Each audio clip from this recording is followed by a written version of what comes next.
गीत और संगीत की एक खास महफिल सज चुकी है और मैं आपके बीच हूँ सुपर कैसेट इंडस्ट्रीज लिमिटेड की ओर से। मैं हूँ आपका दोस्त सिराज खान। तो भाई इस प्रोग्राम की शुरुआत से पहले मेरे बगल में इतनी खूबसूरत हसीना है, मैं जरा उनसे पूछ लूँ आपकी शादी हो चुकी है? नहीं तो भगवान कसम मेरा भी नहीं हुआ है। चलो चांस लग जाएगा तो भगवान की मर्जी। चलिए हंसने हंसाने की बातें तो मैं करता रहूंगा क्योंकि हंसाने का मेरे बहुत बड़ा बीमारी है। और अब मैं जिस कलाकार से आपकी मुलाकात कराने जा रहा हूं उनके बारे में बता दूं कि बिहार यूपी नहीं बल्कि पूरे हिंदुस्तान में अपने आवाज अंदाज और बिरहा स्टाइल को लेकर काफी लोकप्रियता हासिल कर चुके हैं और आज आपके बीच लेकर आ रहे हैं भारतीय लोकगीत बिरहा अंदाज परदेसी बलमुआ। तो भाई उस कलाकार के बारे में बस मैं इतना ही कहना चाहूंगा कि ए वादे शबा कुछ तू ही बता, मेहमान जो आने वाले हैं।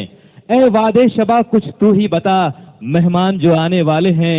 कलियां न बिछाना राहों में क्योंकि हम सभी पलके बिछाने वाले हैं। जोरदार ताली के साथ स्वागत कीजिए, हम सबके बीच तशरीफ फरमा रहे हैं ओम प्रकाश यादव जी। जोरदार तालियां आपकी ओर से। इस खास महफिल में चार चांद लगाने के लिए ओम प्रकाश जी साथ में डॉली जी और सोनम जी स्टेज पे यहाँ मेगा जी तशरीफ पहले से हैं। इस खास अंदाज को आप तक पहुंचा रहे हैं 30-20 सीडी के माध्यम से। देखते हैं मस्ती भरा ये अंदाज।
कांड तो आप लोगों ने बहुत ही सुना होगा, वाह। लेकिन ये कांड नहीं है। इस चीज को आप लोगों को सोचना है। बाबा परदेसी बलमुआ, ओहो परदेसी बलमुआ क्या है? आप लोग भी गांव से आते हैं दिल्ली बम्बई कलकत्ता कमाने के लिए बाबा परदेश में, लेकिन परदेसी है क्या? वाह। सोचना है।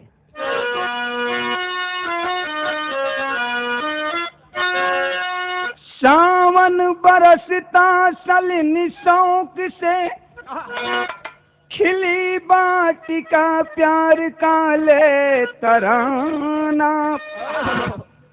हर लताओं में कलियां निखर जाएगी, मधुकर चुमेंगे अब क्या है फसाना। तीर छोड़ा पवन उठ गई एक तूफान, मिट्टी उद्यान सपनों के संसार में। बम्बई नगरिया में कब तक से रहियो, आई हो अब की सवनवा के विचार में।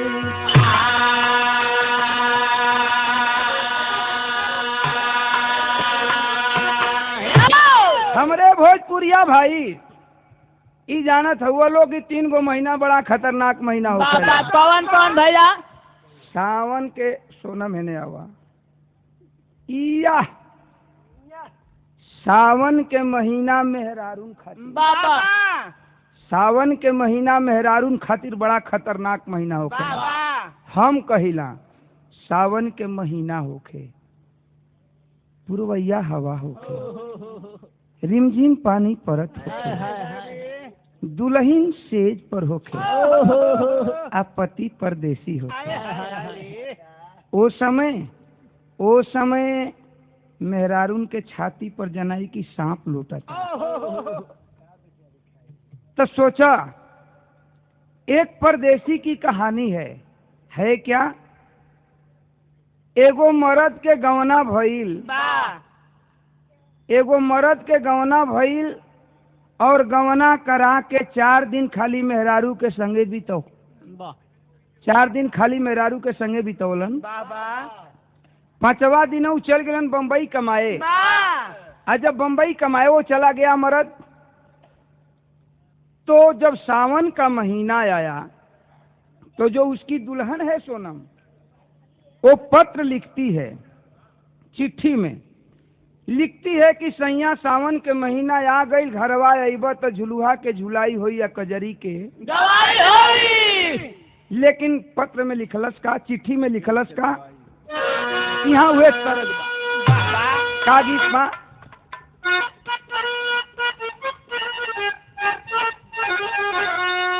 उहे गीत कलाइन बा कि यार पनवा खिया के सैया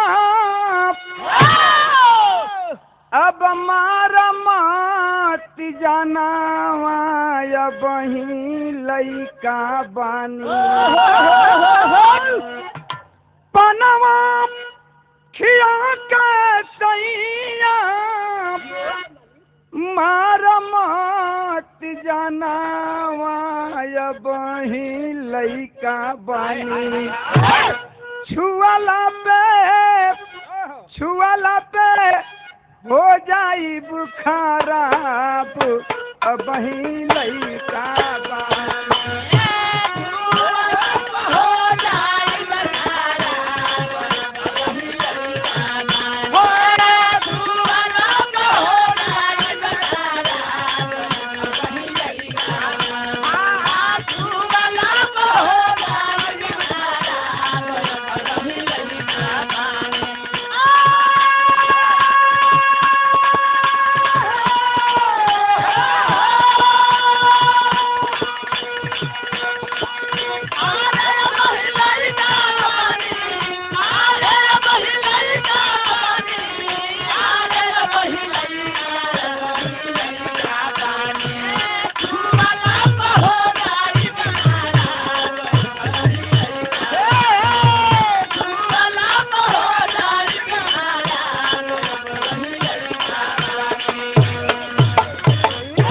कहवा के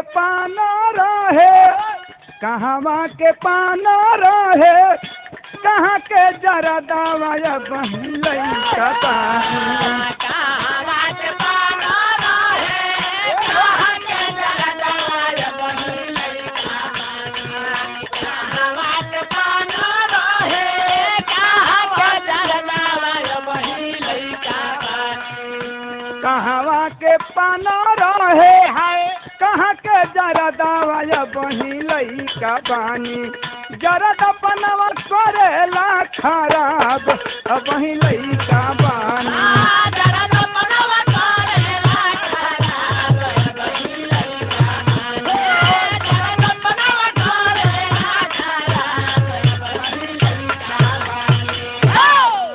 ई धुन बा, मगर वो औरत पत्र में लिखती है, गौर करेंगे कहानी पर। वो औरत पत्र में लिखती है, का लिख लेवे कि गई अरे गईला परदेसवा सैया अब भेजना सनेसावा हो निरमोहिया बालम, चलना जवानिया पे जोर हो निरमोहिया बालम, चलना जवानिया पर जोर हो निरमोहिया बालम, चलना जवानिया पर जोर हो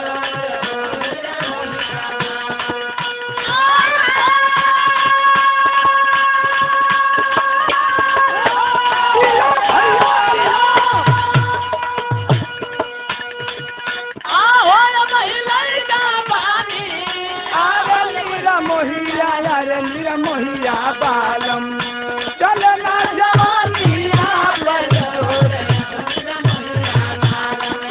चलना जवानिया पर जोर। उ मेहरारू चिट्ठी में लिखले बे कि सैया अगर सावन के महीना में अइब वाह वाह तो झुलुहा के झुलाई हुई ओहो। और कजरी के गवाई हुई। वाह वाह लेकिन ई पवन कुमार रउआ सब जानत बने, बहुत बहुत शुक्रिया पवन कुमार जी के, बहुत बहुत शुक्रिया बा। ई बहुत रुपया के इनाम दिहलन, इनाम तो अनमोल होखेला। वाह वाह खैर ये बात के छोड़ल जाओ, हई बात सुनी। उ मेहरारू लिखलस कि ओए अगर सावन का महीना में अइबा तो झुलुहा का झुलाई होई या कजरी का गवाई होई। देखा उ बम्बई वाला मरद परदेसी वाह चिट्ठी के जवाब लिखले बा, आ चिट्ठी के जवाब लिख के कहलस का एक लाइन तर्ज बा जवन की रेडियो रिकॉर्ड से हमरा आवाज में रउआ सब सुनत होगा। का तर्ज बा भाई?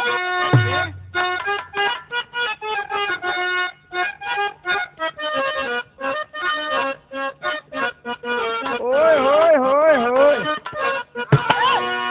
एगो मेहरारू अपना मरद से कहत बे, सोनम जी का कहत बे कि हरवा और पहला ले बधरिया बोरिया जाए सैया बलमा पियावा मत जा विदेशवा तू देशवे कमा मत जा देशवे कमा मत जा विदेशवा तू।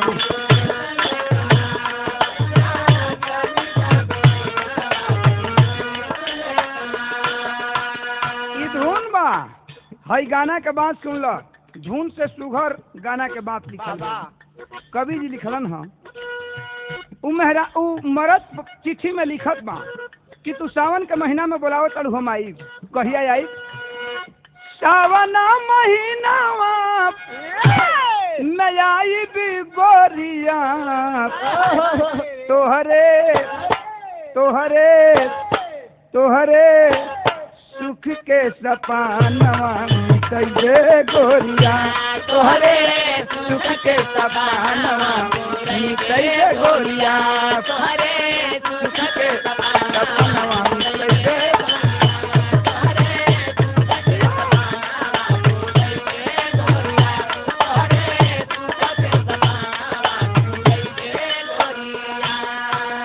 सावन का महीना में जरूर आई।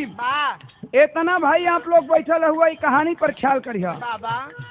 पति परदेसी लिख रहा है पत्र में कि मैं सावन के महीना में जरूर आऊंगा, लेकिन किस दिन आऊंगा? 15 तारीख रही, 15 तारीख रही शनिवार दिन, 15 तारीख रही शनिवार दिन, 15 तारीख रही शनिवार दिन। कहाँ कई कहानी बा, कहवा हम आई? 15 तारीख रही शनिवार दिनवा ताही समय उतरब कारी साथई से मानवा, ताही समय उतरब कारी साथई से मानवा, ताही समय उतरब कारी साथई से मानवा। आव हे जा आव हे जा हे जा हे जा हे जा आवा।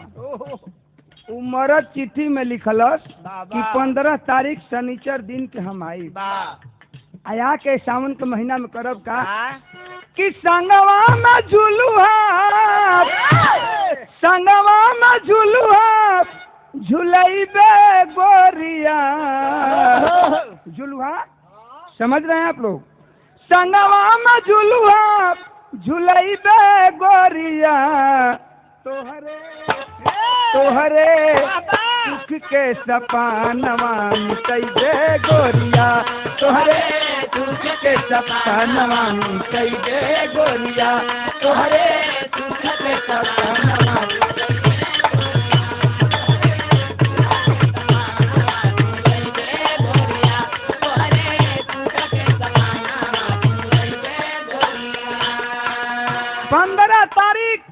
कहानी पर गौर हो, सभी लोग परदेसी हैं।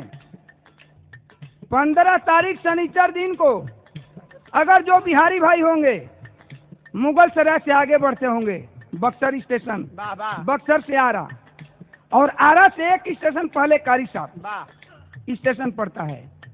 वो परदेसी कहता है कि मैं कारी साथ स्टेशन पर उतरूंगा और कारी साथ स्टेशन पर तुम 15 तारीख शनिचर दिन को याद रखना। अपनी दुल्हन को पत्र लिख रहा है।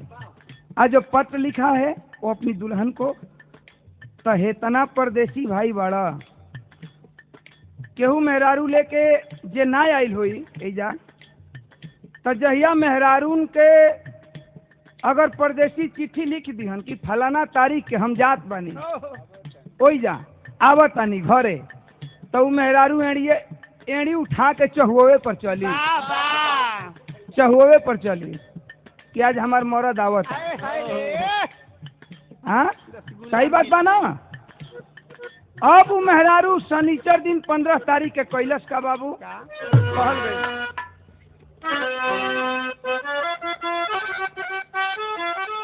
उ मेहरारू कैले का बे कि दिन शनिवार आवा के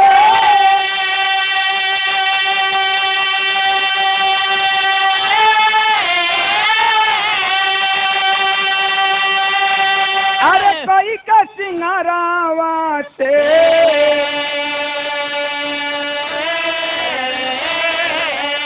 अब चलली टिसनावा की ओर रे दुल्हनिया।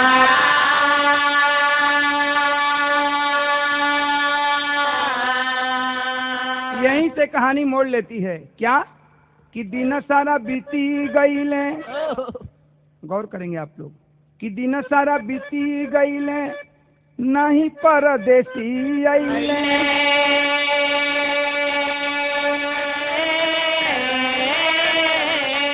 अब चली घर मना कर थोड़ा रे दुल्हनिया।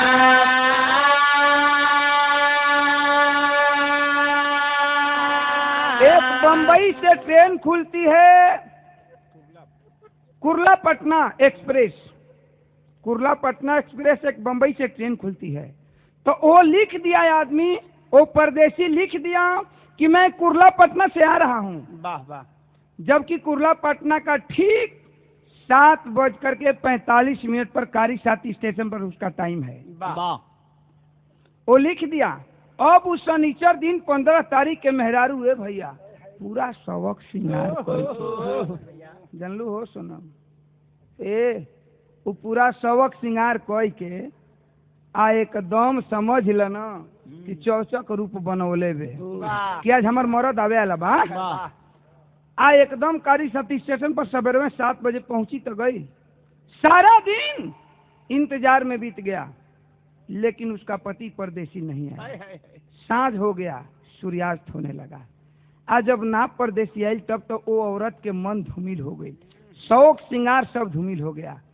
और कारी साथ स्टेशन के बगल में एक छोटा सा गांव बीबीगंज गांव है, उसी गांव की ओर रहने वाली औरत थी।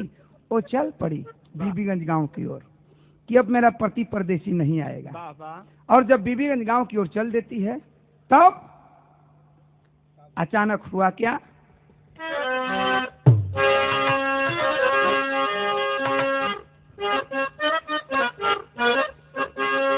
हुआ क्या कि वो ही रही में सेठ जी रास्ता में, वो ही रही में सेठ जी भेटाई गई वो ही रही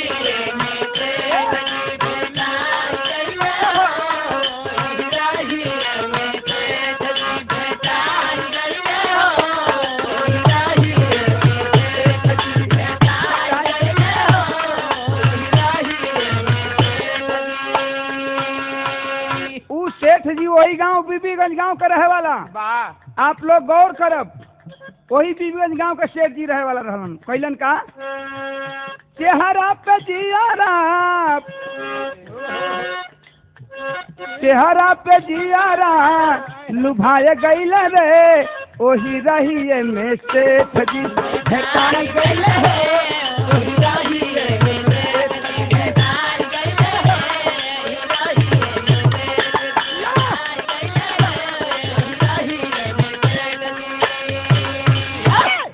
सेठ जी वही गांव के रहे वाला, वही गांव के सेठ जी रहे वाला। कहलन कि ए भाई, ई जवानी लेके आई चेहरा धूमिल कहाँ कैले बड़ू? मेहरारू कहलस कि ए सेठ जी का कहीं, हमार परदेसी बलमुआ आज आवे वाला रहल लेकिन ना आइल। तब हमरा नइखे जनत कि सावन के महीना में ई जवानी के मजा केकरा से ली है। जवन रोगिया चाहे तवन बैदा। सेठ जी कैलन का कि मीठी मीठी बात करी लिहल फसाई, मीठी मीठी बात करी लिहल फसाई, मीठी मीठी बात करी लिहल फसाई। राके दुलहिनिया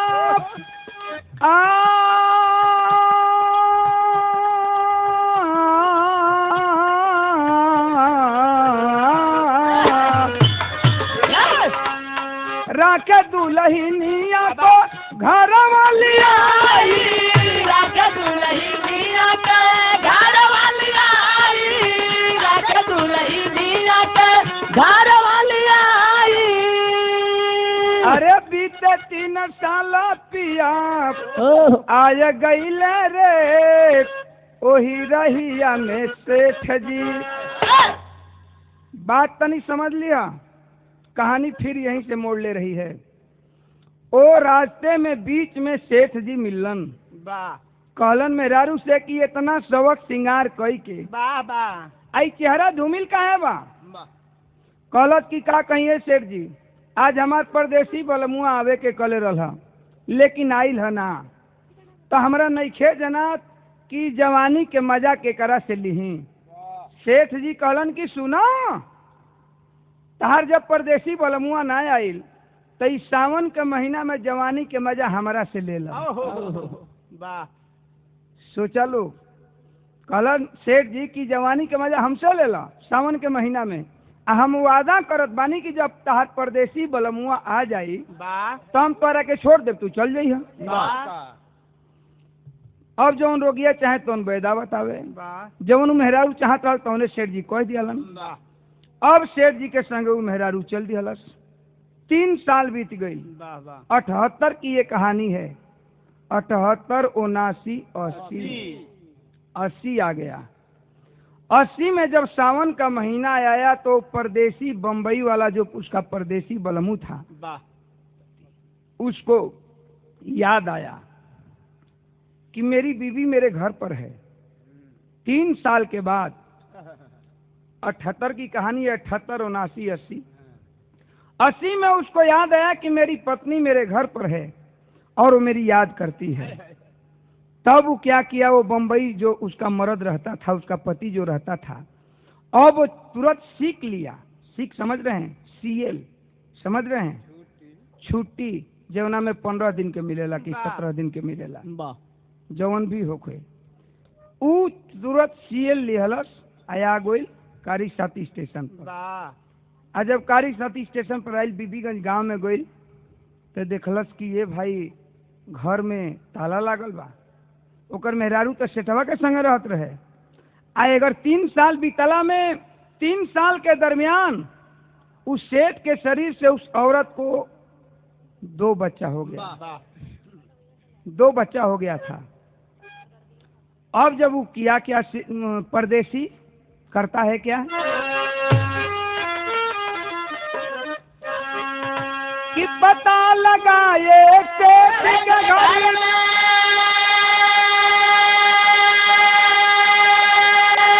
हर रहती मेरी नार, क्या कर देखा बीबी के संग खेलत 2 ही कुमार।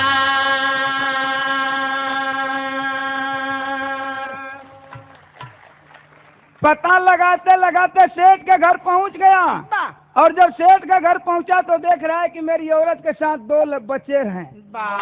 2 बच्चे हैं। दूसरा का गया है, जाकर कहता है कि डांट कर बोला कि ये तुमको यहाँ लड़के खिलाने की ड्यूटी मिली है, औरत बहुत मार्मिक जवाब देती है, कहती है कि सुनो। औरत जवाब दे रही है, छायावाद में यहाँ से कहानी मिलेगी लेकिन भाव स्पष्ट होता जाएगा। क्या कहती है? फिल्म का नाम धूल और फूल। एक लाइन तर्ज है। सोनम जी, क्या तर्ज है?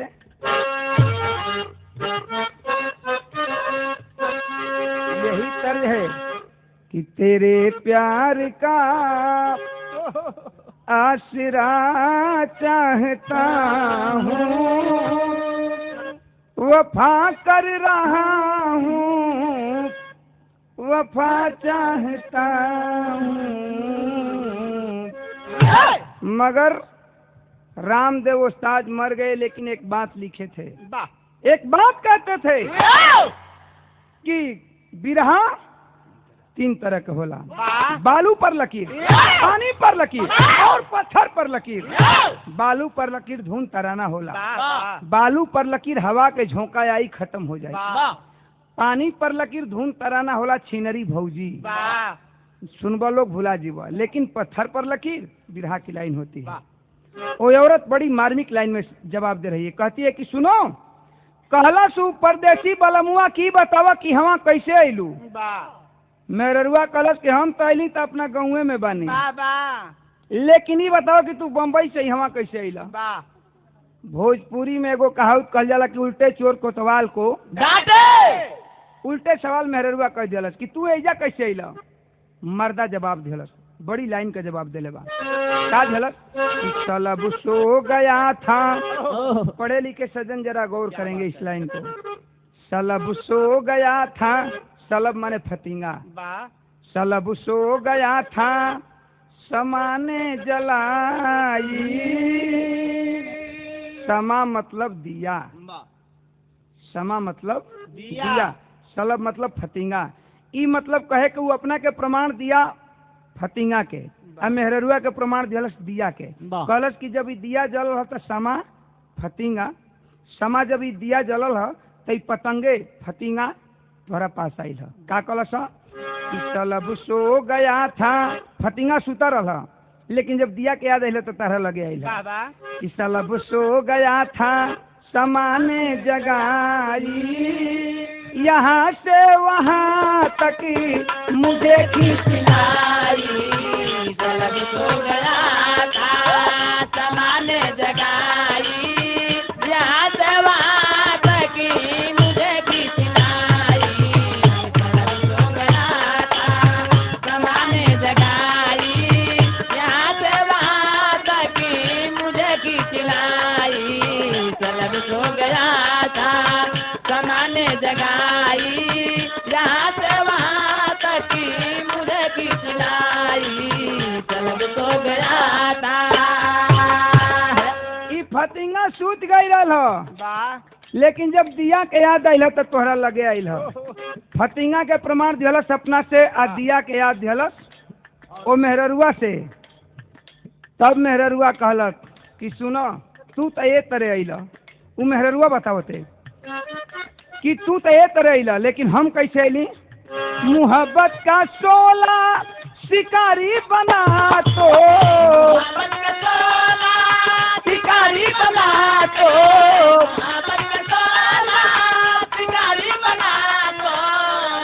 अरे विवश हो बलमू से यहाँ मैं हूँ आई। कहलस कि जब प्यार में हमनी के हम चिट्ठी दिहली आ तू ना अइला तो हम समझ गए कि हमारा प्यार में आग लग गई। तब हम मजबूर होके सावन के महीना में जवानी के मजा लेवे खातिर अइली, ए सेठ के सहारा लिहली। देखें वो परदेसी क्या है। परदेसिया कहलत कि कौनो हमके इतराज नहीं खे। जलेगी समा तो, जलेगी समा तो पतंगे जलेंगे। अरे दिया जली तो फतिंगा जलता करी। जलेगी समा तो पतंगे जलेंगे, झूमेगी बसंती तो सुमन भी खिलेंगे। कहलस कि जब दिया जली तब फतिंगा जलवे करी। आ जब सावन झूम के आई समझ लू हो, ओए होए होए होए, जब सावन झूम के आई तब फूल खिलबे करी। फूल के प्रमाण दिहलस परदेसिया दोनों लइकवन से। देखे वो परदेसी कैसा है, दूसरे मर्द से 2 बेटा हुआ है, लेकिन वो कह रहा है क्या कि चलो प्यारी घर पर ललन को लियाई, चलो प्यारी घर पर ललन को लियाई, वहाँ से यहाँ तक मुझे खींच लाई, चलो प्यारी घर पर ललन को लियाई, वहाँ से यहाँ तक मुझे खींच लाई।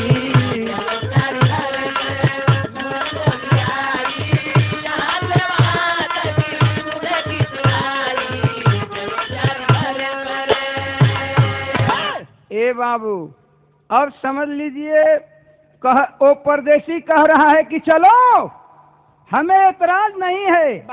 सोनम समझ रही हो, कह रहा है कि हमें एतराज नहीं है, दूसरे से तुमको 2 बच्चा हो गया, लेकिन हमें एतराज नहीं है। तुम आओ मेरे साथ आओ, दोनों बच्चों को उठाओ, चलो हम लोग अपने घर चलते हैं, चलो हम लोग अपने घर चलते हैं। आखिर में बाबू वो औरत उठाई है दोनों बच्चों को और अपने घर चल देती है। तब तक सेठ रास्ते में मिल गई।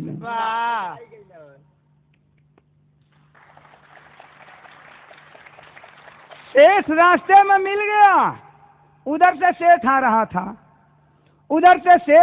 था, इधर से ये अपनी दोनों बच्चों को लेकर जा रहा था अपनी बीवी के साथ।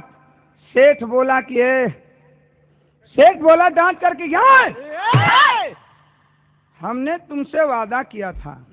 क्या वादा किया था कि तुम्हारा जब पति आएगा तो तुम अपने पति के साथ चली जाना, लेकिन हमसे जो पैदा होगा वो लेकर मत जाना, तुहारना ये मेरा वादा था। ओ सोनम सुनो इधर, हमने तुमसे वादा किया था। अरे भाई हमने तुमसे वादा किया था, हमने तुमसे वादा किया था कि तुम्हारा जब पति आएगा तो तुम चली जाना, लेकिन हमसे जो पैदा होगा उसको लेकर मत जाना भैया, ये मेरा वादा है। औरत बोली कि हाँ ठीक है, ये आपने वादा किया था। सेठ बोला कि ये मेरे दोनों बच्चे हैं, ये मेरे हैं। परदेसी बोला कि ये सुनो, अरे भाई सुनो, बोला कि सुनो, इसने वादा किया था कि मेरे बच्चे के लोग लेकर मत जाना, तो ठीक है। मैं बंबई में 3 बरस रहा हूँ, जितनी दौलत कमाया है वो सारी दौलत में आग लगा दूंगा, सारी रोट जल कर राख हो जाएगी, लेकिन दोनों बच्चों को मैं नहीं छोड़ूंगा। कौन बोला? परदेसी बोला कि दोनों बच्चों को मैं नहीं छोड़ूंगा। अपनी औरत से बोला, बीबी से, कि चलो सुबह होते ही अदालत का सहारा लेकर मैं दोनों बच्चों को घर लाऊंगा। दोनों बच्चों को छोड़कर दोनों पति पत्नी चले गए दोनों मेहरारू मर्द। आज सवेरे में जाके पटना, बिहार में पटना अदालत में केस दायर हो गया। जज बैठे हैं, जज साहब बैठे हैं, पूरी पब्लिक बैठी है कि क्या जज साहब सुनाएंगे फैसला। जज साहब बोले कि सबसे पहले इस परदेसी का बयान होगा कि ये परदेसी केस दायर किया है, इसका बयान क्या है। परदेसी बोला कि कटघरा में खड़ा है, और परदेसी हाथ जोड़कर बोला कि जज साहब माई बाबू, तू ही माई बाबू बड़ा, हमार फैसला इहे बा, हमार बयान इहे बा। जज साहब बोले कि परदेसी बयान दो। परदेसी बयान दे रहा है। क्या?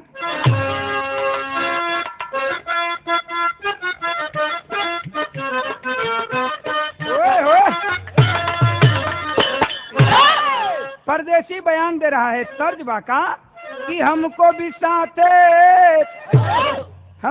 साथ लिए जाना पिया जब जाना हमको भी साथ लिए जाना पिया जब जाना हमको भी साथ लिए जाना पिया जब जाना लेकिन वो परदेसी बयान दे रहा है अपना, क्या कह रहा है? अंगने में बोली, गौर करेंगे आप लोग जरा इस कहानी को। वो परदेसी बयान दे रहा है, अंगने में बोली तरोई समझ रहे हैं? खरोई नेनुआ सतपुतिया बिहार में कहल जाला।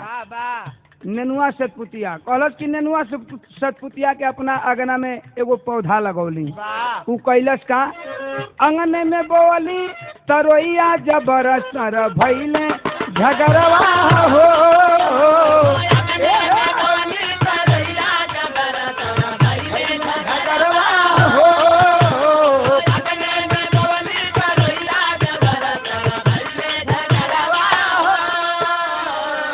कहानी पर गौर रहे।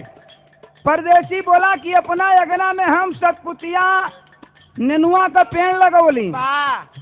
नेनुआ सतपुतिया का पौधा का प्रमाण दिहलस मेहरुआ से। कहलस का कि पौधा बढ़ल फरल दूसरे के अंगना,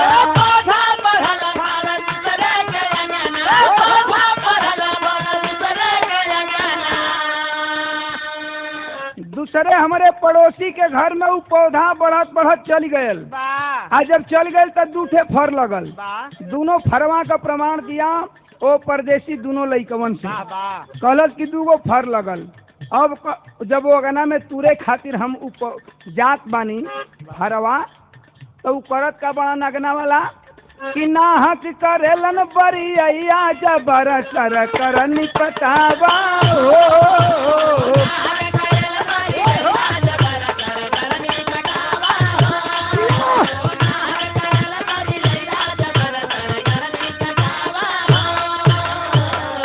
कहलन की सुनो, कहला सुपरदेश की सुना। ऊ जज साहेब जब हम अगना में तूरे खातिर जात बनी दोनों फरवा, तो वो अगना वाला कहत बनन का अगना वाला कहत बनन कि मेरे अंगने में तुम्हारा क्या काम है, मेरे अंगने में तुम्हारा क्या काम है, मेरे अंगने में तुम्हारा क्या काम है, मेरे अंगने में। कहलस परदेसिया के जज साहेब हमहू जवाब दिहली। का जवाब दिहली? तेरे अंगने में हमारा बड़ा काम है, तेरे अंगने में हमारा बड़ा काम है, हमारा बड़ा काम है।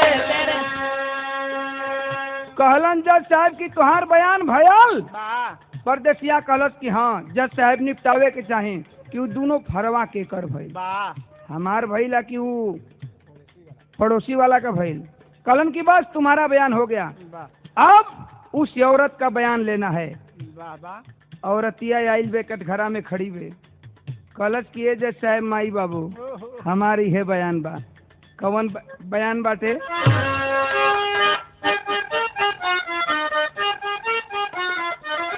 तरज बा भोजपुरी गीत मेहरारू गावे। का गावेली कि वो परा चढ़ाता मोरी बहिया मुरुकली, ऊपरा चढ़ाता मोरी बहिया मुरुकली, ऊपरा चढ़ाता मोरी बहिया मुरुकली। गीत से सुंदर गाना का बात लिखल गई। हई मेहररुआ जवाब दे लेवे, बड़ा सुंदर जवाब दे लेवे। का जवाब दे लेवे? कहलस कि ये जज साहब हमार बयान बा कि हमार बेहुड़ी रहे। बेहुड़ी समझ रहे हैं आप लोग? हाँ, कहतरी जौना में दही जमावल जाला। कहलस कि हमार बेहुड़ी रहे, हमार दूध रहे, लेकिन हमारा दही खाए के मन कर गई, जोरन हमारा पास ना रहे। हम कैली का कि अपनी बेहुड़िया हम दहिया जमावली, अपनी बेहुड़िया हम दहिया जमावली, अपनी बेहुड़िया हम दहिया जमावली। कहलत कि हमार दही खाए के मन कैल तो हम कैली का अपनी बेहुड़िया हम दहिया जमावली। अरे दूसरे से लेके जोरा नवा गजब होई गई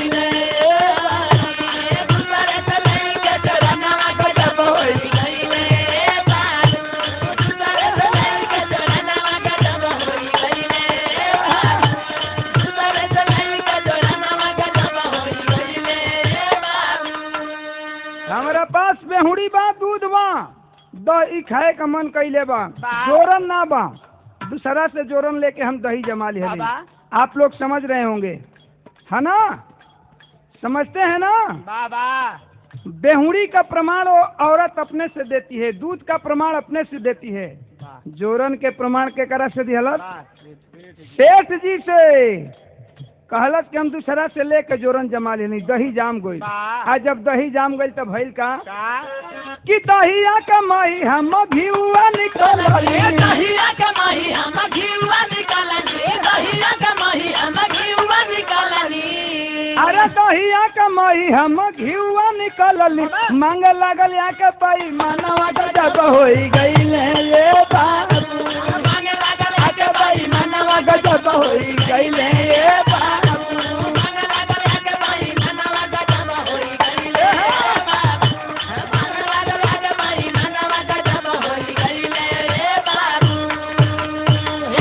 कहला सोरतिया की ए जज साहेब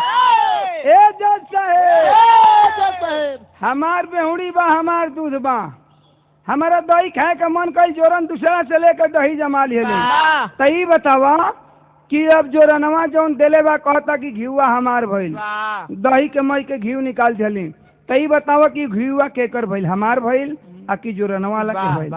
औरत बतावत बे कि के का चाहे घिउआ और तू ही बतावा के का चाहे घिउआ बा तू ही बतावा के का चाहे घिउआ बा तू ही बतावा। अरे के का चाहे घिउआ यही फैसला सुनावा के का चाहे घिउआ यही फैसला सुनावा के का चाहे घिउआ यही फैसला सुनावा। तब यही बात मोर यार मनवा गजब होई गईले ये बात यही बात मोर यार मनवा गजब होई गईले ये बात यही बात मोर यार मनवा गजब होई गईले बात। बात समझ लीजिए धुन तराना अपनी जगह पर लेकिन कहानी के भाव स्थल अपनी जगह पर।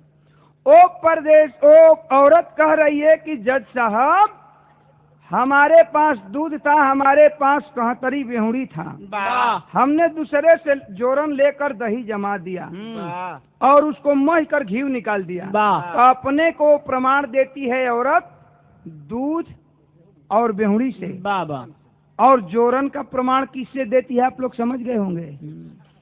सेठ से कहती है कि उसको मह कर हमने घी निकाल दिया। तो ये बताइए जज साहब कि अब वो जो जोरन दिया है वो कह रहा है कि घी मेरा है तो आखिर वो घी किसका है मेरा है कि वो जोरन वाला का है। इसका तो प्रमाण हो गया। अब प्रमाण सेठ जी का रहा बयान। जज साहब बोले कि सब दो आदमी का बयान हो गया और सेठ का बयान रहा। सेठ आओ कटघरे में तुम अपना बयान सुनाओ। सेठ जाता है हाथ जोड़ करके बोलता है कि साहब मेरा बयान यही है। क्या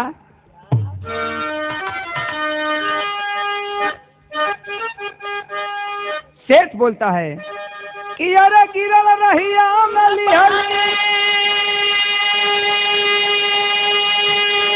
गौर करेंगे कहानी के अंदर यही मार्मिक चीज है, पूरी कहानी का निचोड़ है। सेठ बोल रहा है कि मेरा बयान है जज साहब कि गिरल रहिया अरे उठाया बटुआ राखिया अपने भवानवा लिया बटुआ बटुआ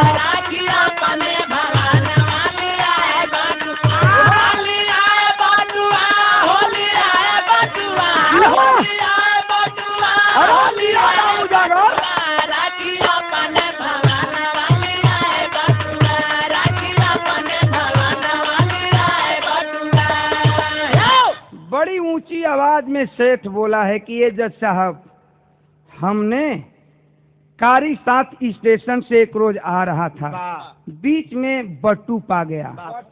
बट्टू समझ रहे हैं आप लोग, जिसको इंग्लिश में मनी बैग कहा जाता है। बोला कि मैंने मनी बैग बट्टू पाया और उस बट्टू को घर लाया। लेकिन मैंने क्या क्या कि बटुआ में रखली हम 2 रुपया,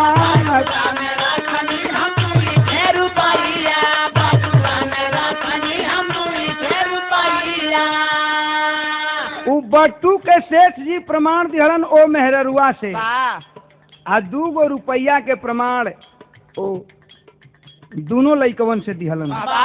का कहलन सेठ जी, बटुआ में रखली हम 2 रुपया,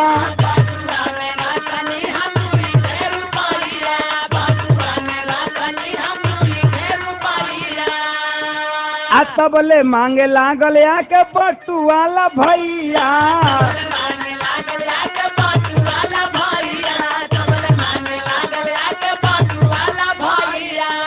अरे रही रुपया निकाल लवटाया बटुआ, तबले बतिया के दिहले बढ़ाए बटुआ, दिहले बढ़ाए बटुआ।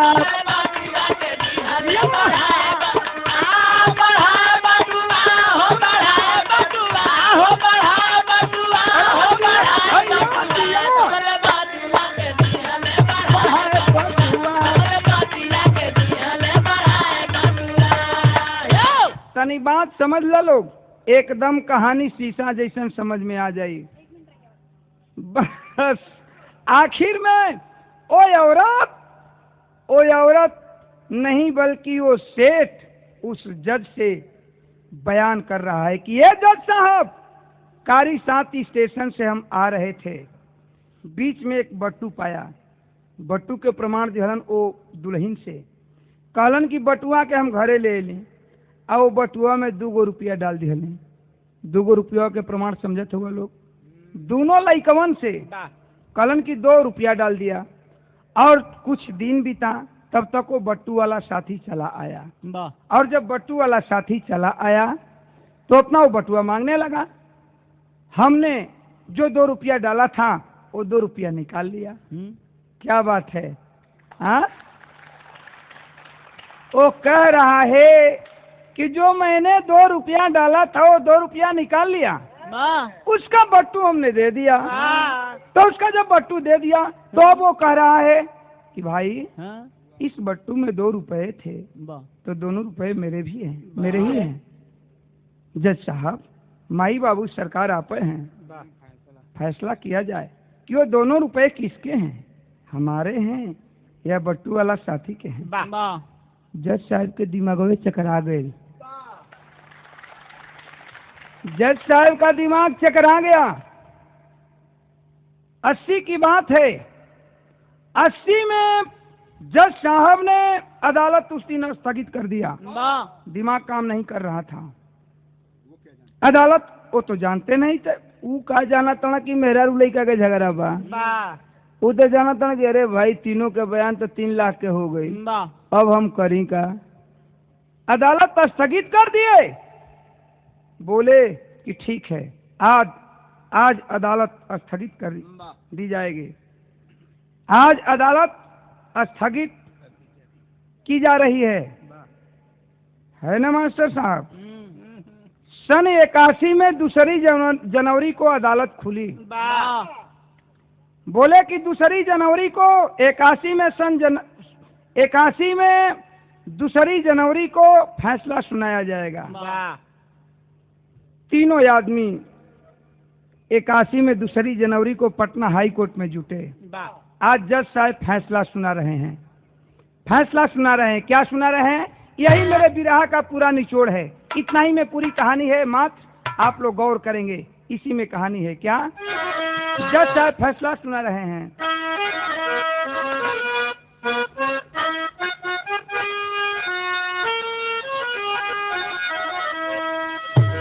कहा गया कि जो रुजुआ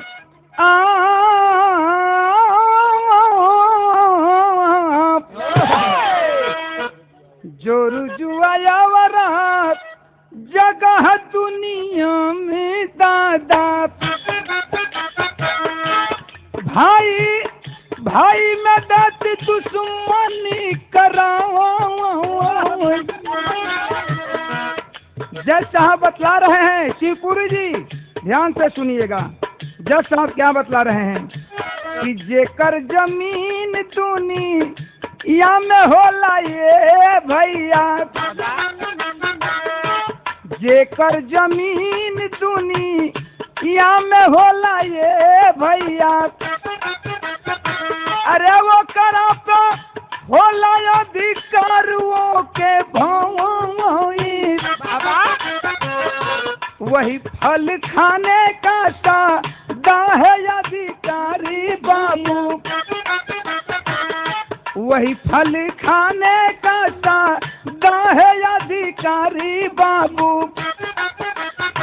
आई दही वाली फैसला तू सुना मन लाई। जज साहब फैसला सुना रहे हैं कि सबसे पहले परदेसी का बयान है। तो परदेसी सुनो, तूने अपने आंगन में नेनुआ सतपुतिया का पौधा लगाया, दूसरे के आंगन में वो जाकर फर गया। तो आज तक यही प्रमाण मिला है कि जमीन का भागी जमींदार होता है। अगर तू अपने आंगन में नेनुआ सतपुतिया का पेड़ लगाया नहीं होता तो दूसरे के आंगन में वो जाता कैसे? अगर दूसरे के आंगन में जाकर फल गया तो उस फल का वो अधिकारी नहीं है। वो यही कह सकता है आंगन वाला कि ए भैया तू अपना अगना में नेनुआ सतपुतिया के पेड़ लगौला, हमारा अगना में आ गइल बा तो हमारा अगना में क्षति पहुंचावत बा। तू अपन नेनुआ सतपुतिया के पौधा अपना अगना में रख, न कि दोनों फल के भागी हो सकता। गौर करेंगे कहानी के अंदर। अब वो दोनों फल का भागी वो परदेसी हो गया, समझला? दोनों लइकवन के भागी वो परदेसी हो गई। अब जज साहब कहलन का दही वाली फैसला तू सुन मन लाई। कहलन के अब दही वाली तू सुना, तहार फैसला बा। तोहरे बेहुड़ी और दूधवा बा तोहरे गोरी, बेहुड़ी तोहरे बेहुड़ी और दूधवा बा तोहरे गोरी। अरे निरस जोरा नवा के डललू रलियो, तोहरे बेहुड़ी बा तोहरे दूध बा, तोहरे बेहुड़ी बा आ तोहरे दूध बा। जोरन दूसरा के ले आके डाल दिहलू। आज जब दूसरा के जोरन ले आके डाल दिहलू, करता नदानी जे की मांग के उघियुआ भैया, करता नदानी जे की मांग के उघियुआ भैया। अरे दोनों के ऊपर अधिकार तुहर पाई। तोहरे बेहुड़ी बा, सुना ताड़ू, तोहरे बेहुड़ी बा तोहरे दूध बा आ दही जमावे खातिर नीरस जोरन के तू ले आकर डल्लू। जज साहब कहलन कि ए गोरी जाकर उससे पूछना जो जोरन दिया है, उससे पूछना कि क्या जोरन में घी भी दिया है। अरे तुमको तो घी निकाल कर केवल माठा दिया है दही जमाने के लिए, समझ रहे हैं? हाँ, तुमको केवल जोरन में घी निकाल लिया है और माठा दिया है। दही जमाने के लिए केवल माठा की जरूरत होती है। तो बताओ वो गलती कर रहा है कि तुमसे घी मांग रहा है जोरन के बदला में। जज साहब कहते हैं कि दोनों के ऊपर अधिकार तोहर बाटे गोरिया, दोनों के ऊपर अधिकार तोहर बाटे गोरिया।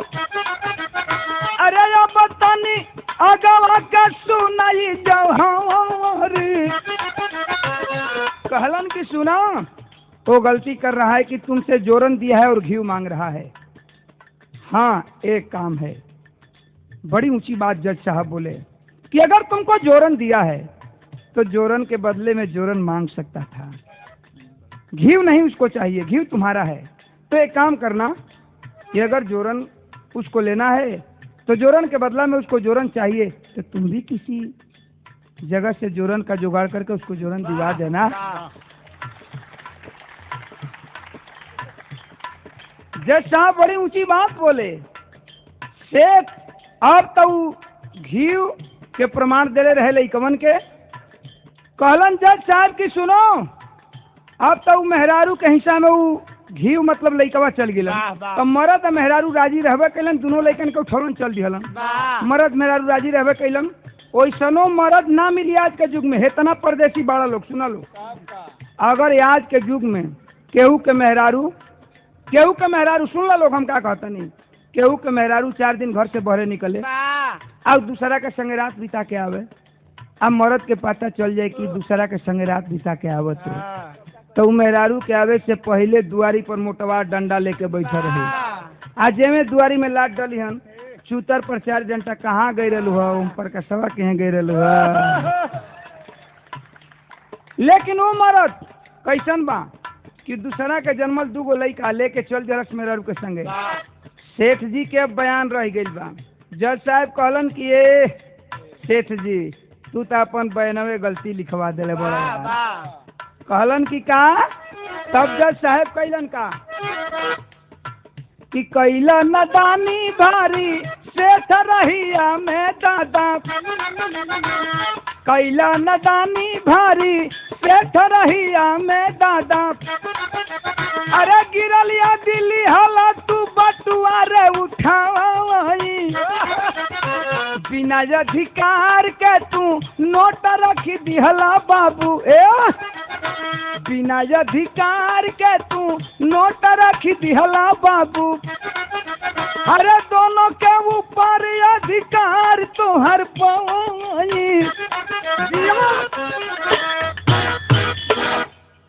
जज साहब कहलन कि ए सेठ जी तू था यार बयानवे गलती लिखवा दिया।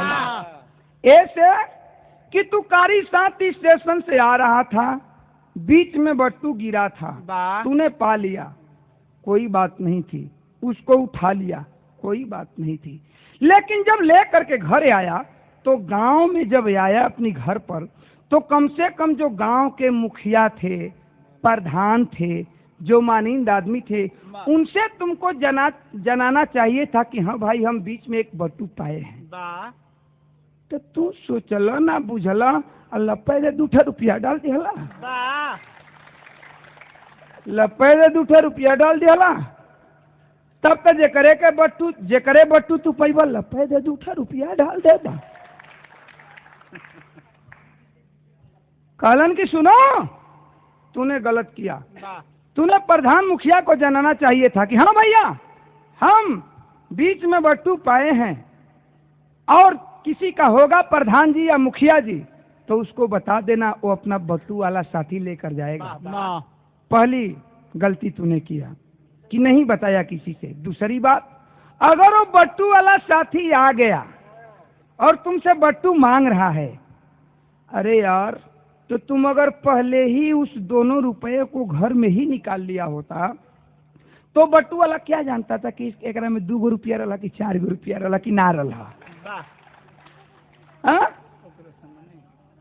तो क्या जाने, तब तू ओकरा समझवा, तुम उसके सामने 2 रुपए निकालने लगा, तब तो कहेगा ही कि भाई बट्टू मेरा है, इसमें 2 रुपए मेरे थे। तो उस सेठ जी पर चोरी का इल्जाम लग गया। जज साहब बोले कि सेठ तुम चोरी किया है, तूने क्यों नहीं सबको जनाया? लपे दे जेही का रुपया, जेही का बटुआ पैबा वही में 2 रुपया डाल देगा। हाँ, तब आखिर में भाई वो दोनों लड़के परदेसी के जिम्मे हो गए और वो परदेसी लेकर के दोनों बच्चों को अपनी बीवी को चल पड़ा। सेठ जी पर चोरी का इल्जाम लगल। तब अरे चल भाई परदेसी भवनवा साथे दुलही, गोतिया में ले सुगनवा के साथे दुलही, गोतिया में ले सुगनवा के साथे दुलही, गोतिया में